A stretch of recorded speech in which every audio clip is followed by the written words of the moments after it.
Welcome, listeners. You're listening to Deeds in the Desert, the place where real estate investors tune in for the latest news and available investments at Ignite Funding. If you're on the hunt for a low-effort, passive income stream, then turn up that volume and pull out the hammock as we get ready to feed you your weekly dose of real estate investing insights. Welcome back for another episode of Deeds in the Desert. My name is Izzy and Misty, Director of Marketing here at Ignite Funding. Today's guest, we have Misty Bethany, Chief Compliance Officer.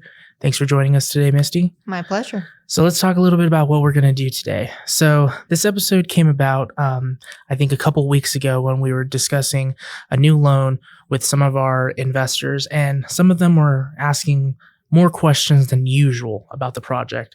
And we're conversing a little bit, and you had a great idea to come up with some idea about, afternoon tea, or, every project may not be the investor's cup of tea. And so that's pretty much the premise of what we're going to do today. We're going to talk about a little bit of why every loan we release may not be for you as an investor, various reasons why that loan may not be for you, but we're gonna debunk some of the things that we hear from investors and potential investors about all the loans that we release, and how we can ensure that you understand every loan that we do release is gone through with a fine-tooth comb. Yeah. So, Misty, one of the first things I want to talk about is LTVs. The minute investors see 90%, 95% even, 80%, pretty much anything over our standard average, which I would say about is 65 to 70%, they always want to ask, well, why? Well, how can we answer that for them when they do see those high LTVs? Well, we do a pretty good job about answering that, right? So sometimes we don't shop BPOs for one thing. Mm-hmm. So if an appraisal or a BPO comes back higher than what our underwriter believes it to be the case, we're still going to release the loan. Mm-hmm. He's already done the due diligence. He believes in the property. And now it's up to the investors to decide if they want to go on that loan. We're not going to go get another appraisal. We're not going to get another opinion of value, but we will explain why we believe it to be a low value. And then it's up to the investor to make their choice as to whether or not they feel comfortable with all of that. I think that's one of the things I like the most that we do. And I think a lot of investors honestly don't even know that's something that we do, is we do not shop BPOs or appraisals. We don't do that. Just because we have a BPO come in very high, let's say, like I said, in the 80s or 90s, doesn't mean we're going to go to another broker or anyone else that we can try to, hey, can you smudge the numbers or something like that? We just don't do that. And that's not ideal for us. So that's just something that we pride ourselves in. So if we can mitigate doing anything like that, we do. And so that's why we don't go and shop those things. Yeah. And it comes back to transparency, which, as you know, that is, what we believe in completely. And this is another aspect of it. We're very transparent as to where that third-party opinion of value came in, mm-hmm.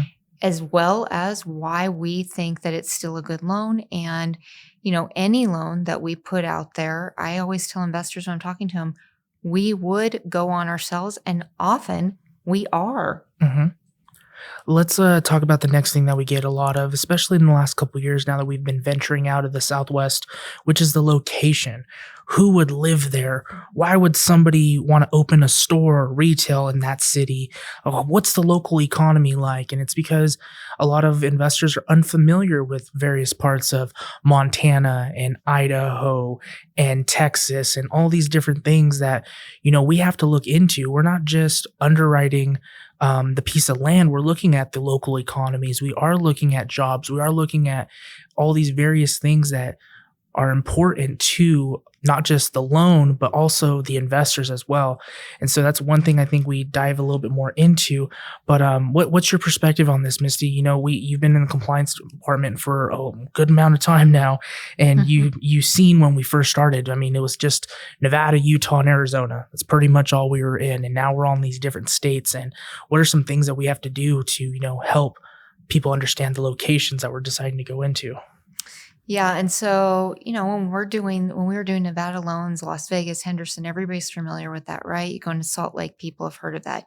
Now, as we're growing and we're expanding, we have these towns that maybe people haven't heard of. The one I think of the most hits home to me because we did a loan a couple years ago for a little place called Sallisaw, Oklahoma. Mm-hmm. Most people haven't heard of it. No. Just happens I have family that live right there. So I was very excited about it. And I called up my aunt and I said, guess what? We're doing a loan there and this is what's coming in. And from her perspective, right, she doesn't really know a lot about what we do. She's like, that's awesome. We need this retail there. And that's exactly what our underwriter already knew. He didn't need me to have that connection. He already had looked at the location and knew what they needed. Basically, it was just validating what he had already done. Absolutely. So that's perfect. That reminds me of a lot of a loan that we did a couple years ago too in Nampa, Idaho. I never heard of Nampa. Everybody thinks of Idaho, that you think of basically Boise, and for some people, Idaho Falls. That's pretty much what they knew.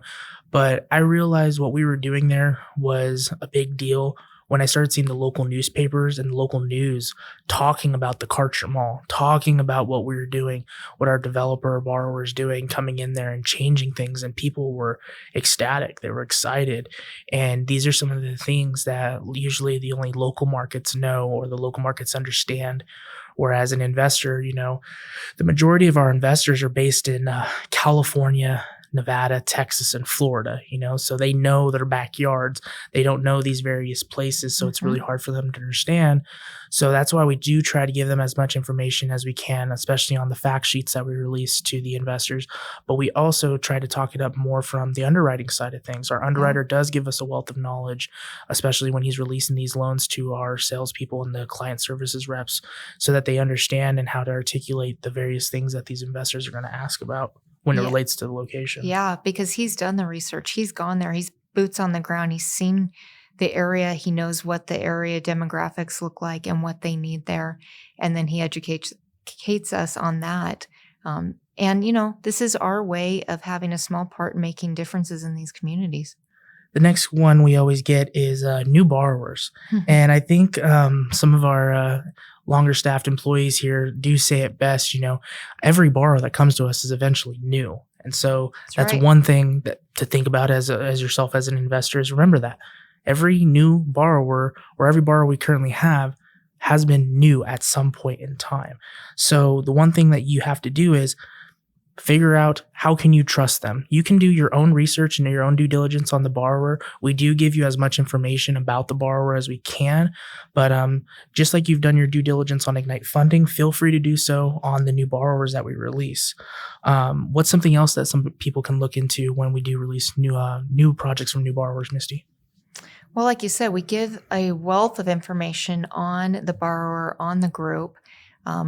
We have looked at them, but the main thing to keep in mind is, unlike a bank, we're not underwriting with an emphasis on the borrower, but on the property and the value there. So that always keep that in mind. And as you said, every borrower we have was new at some point. So we want to keep bringing new borrowers on, and investors should want that too. Why?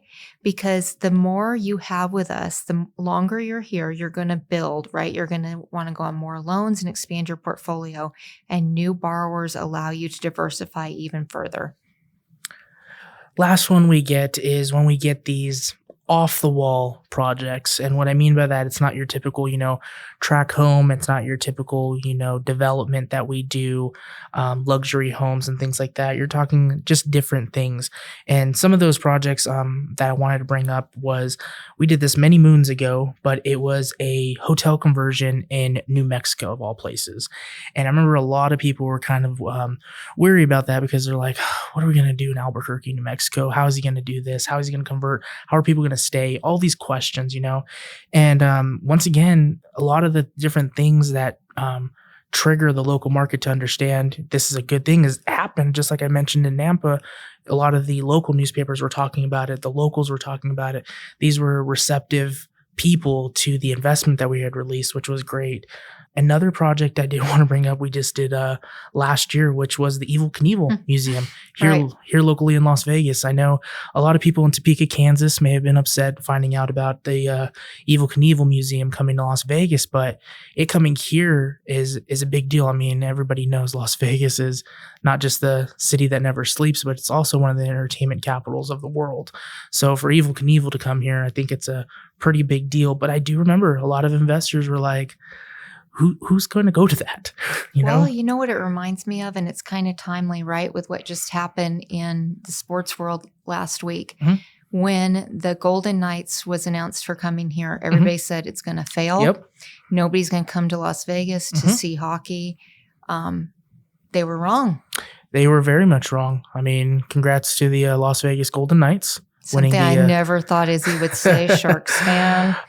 408 San Jose Sharks. Just kidding. But yeah, it goes a long ways. I mean, sports is a big indicator of how cities are doing. And I'm not necessarily talking about how well the teams are doing, but what's coming, you know? Las Vegas, I mean, I never thought, I've been here about a decade. And in the last couple of years, we've received hockey. We have football. Baseball's coming. We have the WNBA with the Aces. Soccer is here. You know, I can keep going. We have AAA baseball here. And we're getting the Knievel Museum. Yep, and the Knievel Museum is opening up here. Not this year. We still have a long ways to go on that. Make sure you stay up to date on that. You can go ahead and Google and see some of the updates that are going on. But these are some of the things that I think is a little bit outlandish for some people to understand that how is this a good investment? And at the end of the day, I think it's something for them to always understand, whether it's potential investors or current investors, is that we go through as much possible information as we can, not just the underwriting process, but understanding the property, understanding the economics, the borrower, the longevity of everything that they're trying to do. And we try to give that every piece of that information to our investors so that they can make a justified and knowledgeable decision on their investment. And that goes back to the theme of what we're talking about here, is that even when we do that, and it's totally fine. It's okay. You won't hurt our feelings if you don't want to go on a certain investment release. But just remember, every loan we release may not be your cup of tea, and that's okay. It's absolutely okay. In fact, if you're not comfortable with something for whatever reason, right, then you just say, not this time, and we'll have plenty more coming along. Yeah, and that doesn't just go for the investments here at Ignite Funding. If you're doing the same thing in your entire portfolio, whether you're buying houses, getting into precious metals, digital currency, whatever have you, even the stock market, always do your due diligence. If something doesn't seem right to you, you have that, gut feeling in you to not do it, then don't do it. Don't feel some type of way if you decide not to. So that's definitely something we want you guys to do when you're investing, regardless if it's just at Ignite Funding. So I think we covered everything that we can on this topic. I'm glad we were able to go over this. I know a lot of investors sometimes want some clarification on things like this. And this is just something that Misty and I have been talking about the last couple of weeks. And I think this will hopefully give some of the investors, the listeners, and potential investors some more insight on how we release loans, why we release loans, and that every loan may not be right for you. Absolutely. So thanks again for listening to Deeds in the Desert. Catch you guys on the next episode.